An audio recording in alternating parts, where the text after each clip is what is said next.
Hello and welcome to the Categorically Romance podcast. I'm Aaron. And I'm Bree. And today, author Stefanie London joins us again. We're so excited to have you back on the podcast. Thanks so much for having me. I'm really excited to be here. Yeah, well, catch us up. How have things been going for you? Yeah, things have been pretty good. I was home in Australia for just over 2 months. And then when I came back, it's suddenly now snowing in Toronto. And we're starting to think about putting Christmas decorations up. And I'm like, I honestly don't know where the year has gone. I'm like trying to get my feet under me and it's all going so fast. But I'm very happy to be back here in Toronto. Well, we'd love to hear all about your return to Australia because did you go intentionally for a book signing? Because I mean, we saw the photos, but like, how did it go? How did it feel to return home? And in particular, the signing, how was that? It was amazing. So the trip home was kind of a couple of things together. So it was going home for the Romance Writers of Australia conference, which is a writers conference, but also has a book signing attached to it. So I did both of those things, but also my sister-in-law was getting married. So we had the wedding to go to. So it was kind of a nice trip because I got to do a lot of things. But the book signing at RW Oz was amazing. It was the first one that I had done since 2019. So just to be around other book people again was so incredible. And obviously I get terribly homesick for Australia. So it was lovely to be home with all of the writers that I knew from like the early days of my career, because I think when I left Australia, I only had one book published. So that was quite a long time ago. So it's really, really nice to catch up with those people that I've known for quite a long time. Yeah. Well, Pets of Park Avenue, book 2 in your Paws in the City series is scheduled to release in December. Early congratulations on its release. Thank you. Can you share with our listeners what the book is about? So The Pets of Park Avenue is the second book in the Paws in the City series. So for anyone that's read book 1, The Dachshund Wears Prada, you'll know Scout, who was the best friend of the heroine. This is her book. She is a certified hot mess. It's the best thing about her. And she is embarking on a new career working with Isla in the Paws in the City pet social media agency. And their story is about, it's a second chance romance of two people who got married on a whim in Vegas. And I wanted to kind of explore the idea of like, what happens if that rando that you drunkenly marry in Vegas is actually the one, and it just takes some time for it to kind of all work out. So it's sort of a coming full circle story of two people that had this like passionate kind of whirlwind romance, got married, and then everything fell apart when real life started to intrude on their romantic fantasy. And now we're several years later where Scout has had an unfortunate incident with a dog at a photo shoot and needs to find a replacement. And it just so happens that her husband, they're still married technically, has the exact perfect dog that she needs. So she kind of needs to go to him, tail between her legs, and ask if she can borrow his dog, the adorably named Twinkle Stardust. Shout out to his niece. Yeah, timing is such like this book was just a really fantastic look of like, this person may be your person, but not right now kind of thing. Like, and now that they've had this time between them and they've both grown and matured, like the timing is just so right. So yeah. So, okay. In both Pets of Park Avenue and book 1, you write these fantastic sister dynamics. What inspired Scout and her sister story?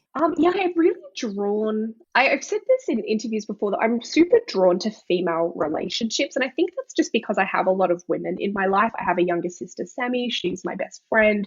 We're super close. And I really like exploring the different dynamics of sister relationships. And so in the first story, you had Isla and Danny, who were sort of in a sister, but also an almost mum-daughter type of relationship. And when it comes to Scout, she also has a young sister, but her sister has actually been kept away from her by some controlling grandparents. And so she just has this really strong protective urge to be around her sister and to look after her, but has to grapple with the fact that her grandparents think that she's a really bad influence on her sister. And she has to sort of struggle with that while also, trying to protect the relationship that her sister has with the grandparents. So it's a lot of complicated family dynamics, dysfunctional family dynamics in this story. But I really just loved that Scout's relationship with her sister kind of encapsulates the sort of person that Scout is, which is someone that just deeply cares about other people. Yeah. Yeah. Yeah. Well, there's a pink dye situation that is the catalyst for Scout and her husband Lane's reunion. How did it, I mean, it obviously like it just sets everything in motion, but how did that scene in particular come to you? Because I mean, I'll be honest, my heart broke a little bit for Scout because like the buildup is like her wanting to get things right. You know, Isla's gonna give her this promotion. And then you like, I was like, okay, Stephanie is not making this easy on Scout. So how did that come to you? So the funny thing about that is that scene wasn't in the original version of this book. So when I first wrote the book and handed it into my editor, who shout out to Dana Grimaldi at Harlequin, she's a phenomenal editor. She came back and said to me, she's like, look, the opening of the book is really funny and it's got a lot of banter and it sounds like you and it's great. She's like, but Scout's supposed to be a hot mess and you're kind of presenting her as this capable woman. So I think we need to see her being the hot mess. And I think it's because I just love Scout so much. I'm like, I want to present her in the best light possible, but that's not actually what's best for the story. So I went on a brainstorming walk with my husband, who is my best brainstorming partner. He's so good at coming up with ideas for books. And I was like, what can I do? I've got the dogs, I've got Scout, she's kind of a scatterbrain.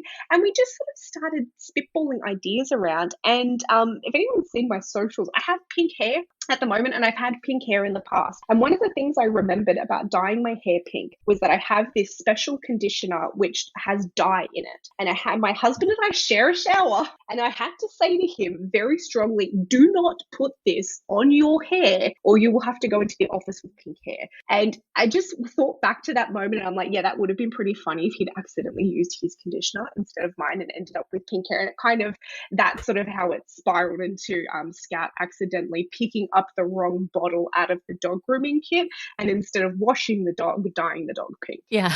It's so messy. It's awful, but it's so hilarious.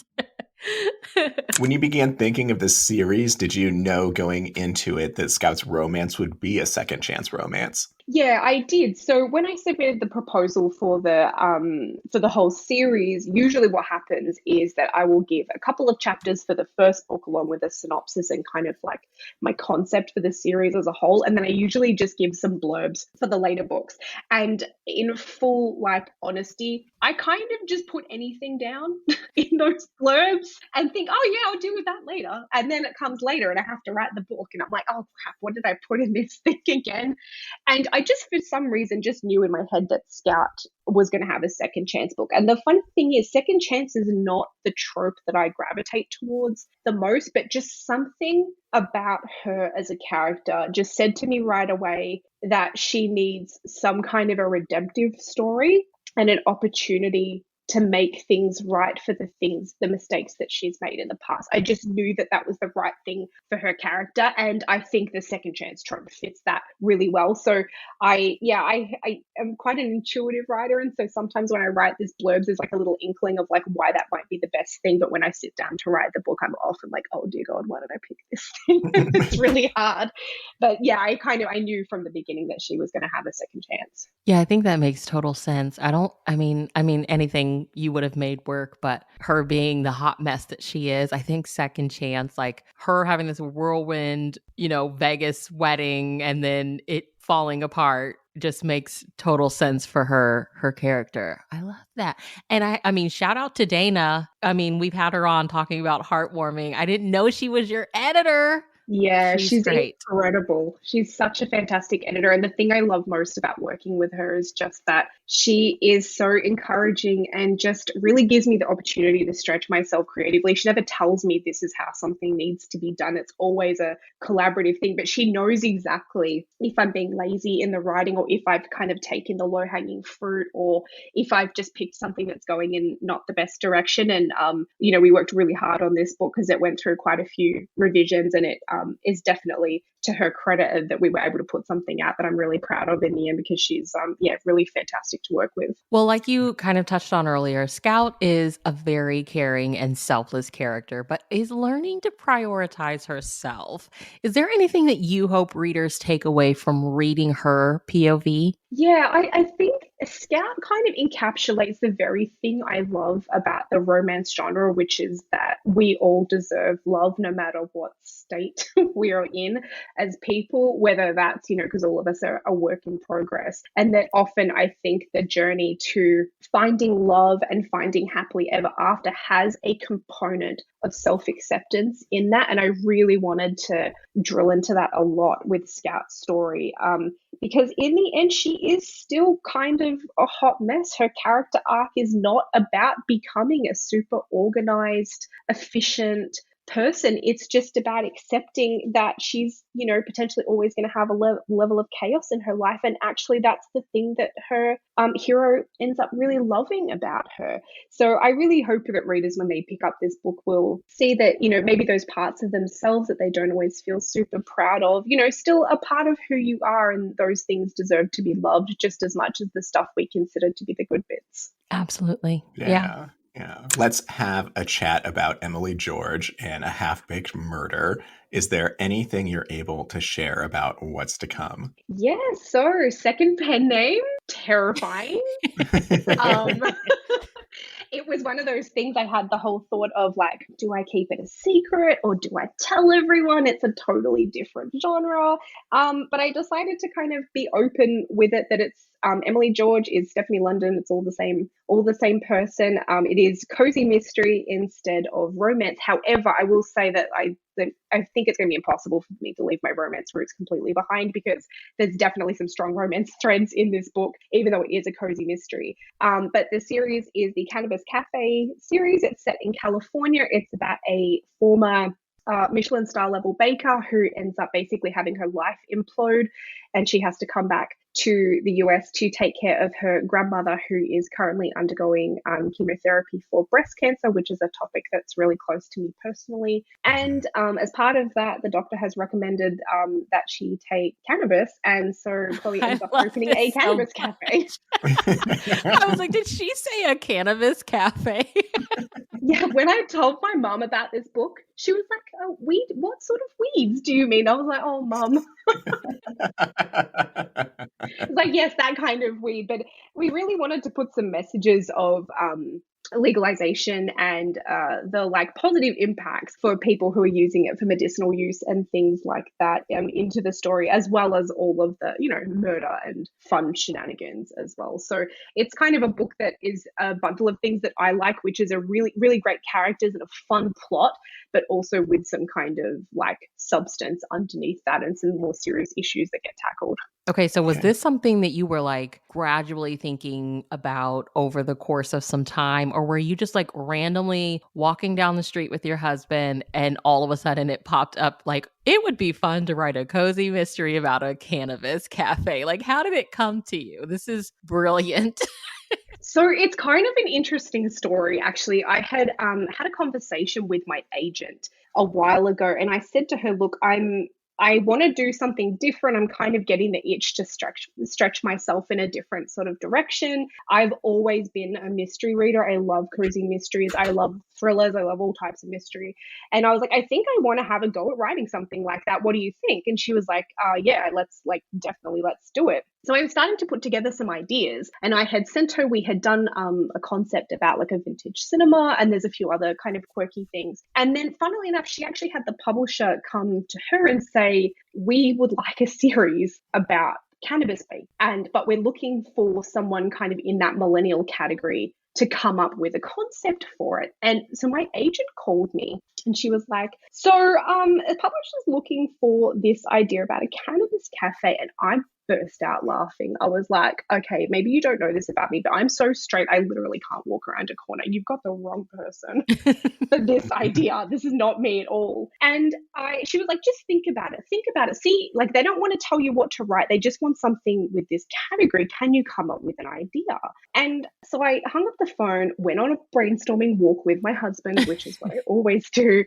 And he was like, I think this is really cool and different. Like, you should think about it. And immediately Chloe came to my head. I was like, yes, this is, I can feel her in my brain. She's so loud and vibrant and She's a really fun character. She is, again, a really deeply caring about the people around her and the sort of person that wants to make a difference. And it just flooded me like I've never had an idea come to me before. It was just that little spark of a concept that someone else said the words, and then my brain was off. And Azalea Bay was born, and Grandma Rose and Aunt Dawn and all of the characters just came to life in an instant. I've never written a book as fast as I wrote that book. It just poured out of me. Yeah. Wow. Well, I mean, you've shared, in this chat and when we spoke with you the last time, that the mystery genre was like your first favorite genre. So tell us what you're enjoying from the creative aspect about writing mysteries now along with romance. I mean, and cozy mysteries, like they have some really good romances in them. So I'm excited to see what you're going to do with this. Yeah, I love the thing I really love about mysteries. I love a puzzle. Like when I play video games, like my favorite thing is doing all of the puzzly things and trying to when I watch like an episode of CSI, I want to try and figure it out as quickly as possible. I've just always really enjoyed that aspect. And I think in my romance books, because they are so character focused, that the emotional journey really takes center stage. Whereas in the cozy mystery, the plot really has to be a very robust part of the book, even though the characters need to be great and you want those relationships and the great setting.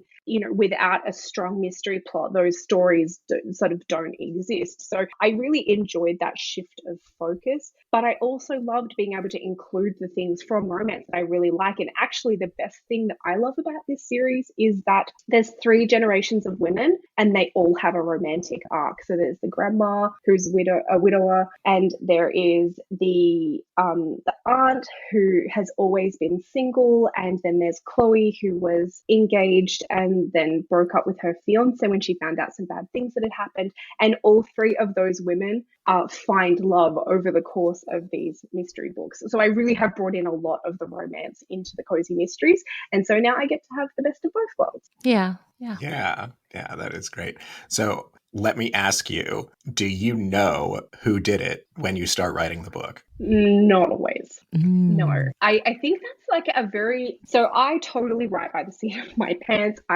For as organized as I am in my personal life, I'm just not like that as a writer. I can write the entire outline and plot, and then as soon as my fingers hit the keyboard, my brain's like, nah, that's boring. I already know what's happening. We're going to go over here instead. Yeah. And so with mysteries, that creates some problems, because when you get to the end, then you're like, oh no, I haven't seeded any of this stuff and I've got all these loose ends everywhere. And so that has been a bit of a process of trying to figure out how to take my more intuitive writing style and put that into a more plot heavy genre. And every book so far seems to be different. I think I usually have an idea of who it is, but I don't always know why, or I don't know the intricacies of it. And then sometimes I think it's one person and it actually ends up, I get halfway through the book and I'm like, no, it's someone totally different. Do you have any favorite cozy mystery authors that you would consider inspiration for writing your own?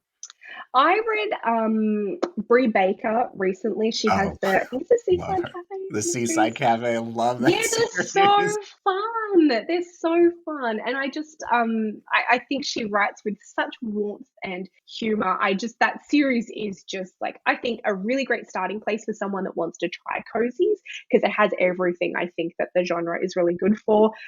Obviously I have to say Agatha Christie, it's my, the genesis of my love of all mysteries. I think she's a really fantastic look at plotting out intricate mysteries in a short space of time. But yeah, if you're looking for something a little bit more modern, I would totally go with Brie Baker. But she also writes as Julie Chase and Jacqueline Frost. She has a couple of pen names, and all of her series are super fantastic. Love her writing a lot. Oh yeah, love her. I mean, I feel like she's like a podcast fave, because we have her Harlequin intrigues and then all these cozy mysteries.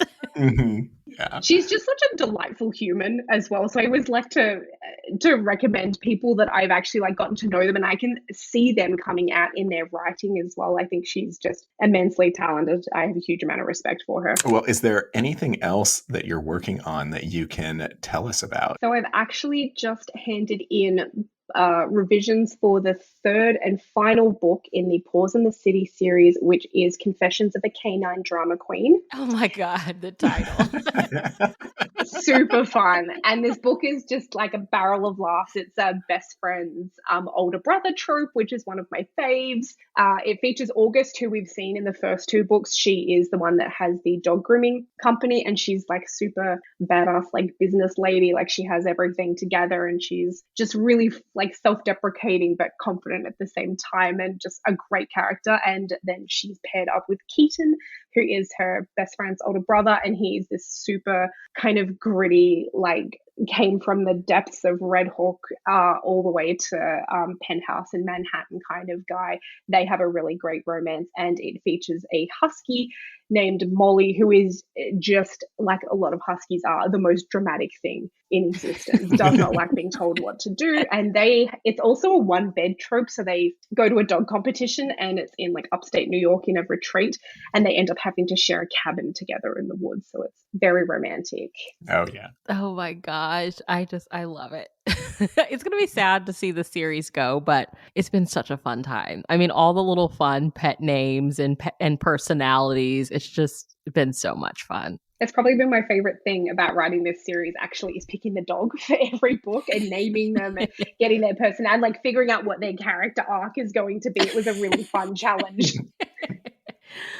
Well, lastly, tell everyone again where they can follow you online. So I am Stefanie London on pretty much everything. My website is www.stephanie-london.com, and that's Stephanie spelt with an F, not with a PH.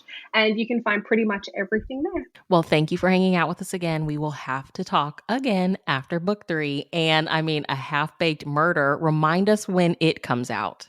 Yeah, so that's coming out in February next year. Oh my gosh. Like So soon. soon. Yeah, Okay. It's coming soon. I mean, we're gonna have to talk about it, okay? So I'm so excited. yes.